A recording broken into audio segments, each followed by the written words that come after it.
Community Involvement Team at Nottingham City Homes. Welcome to episode 2 of our mini garden series.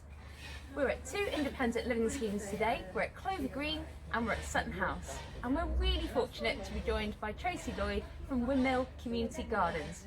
And Tracey is going to teach us how to grow herbs, both in the garden, and if you haven't got a garden, we're going to learn how to grow them on a windowsill with some help from our residents. I'm just going to show you some ideas for planting that these will go on your windowsill, and that would allow you to have fresh herbs even if you haven't got a garden, or some lettuce, some salad, that kind of thing. So I've got a pot here. That's a good size because it just gives you enough for the roots to go down and not get too hot, and it'll have enough food to keep the thing going for a little while, so useful to have.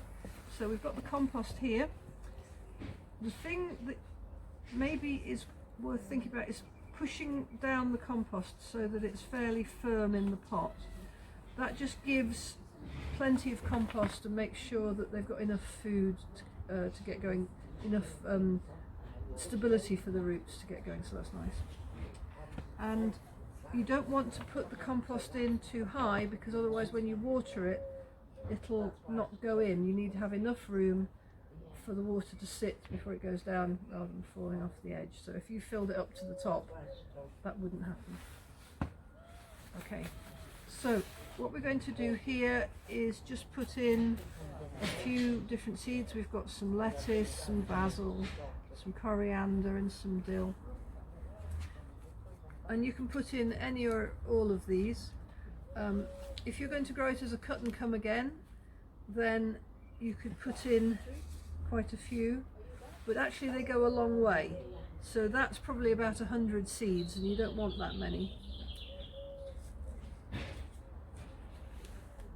So what you're going to do is just take a pinch and you're going to scatter them around. Now if you've got a tiny seed like that, you don't actually need to cover it very much. So if you just sprinkle a little bit on top, that's fine. If you don't have a small watering can that will allow you to control how much water you're putting on, you might want to water the compost before you put the seeds on. An alternative, which I have because I'm into gadgets, is one of these, which is called a thumb pot, which is quite clever and means that you can use a lot of control and just put a little bit of water on. You want to keep the moisture level about the same as if you've got a wrung out flannel, how that feels.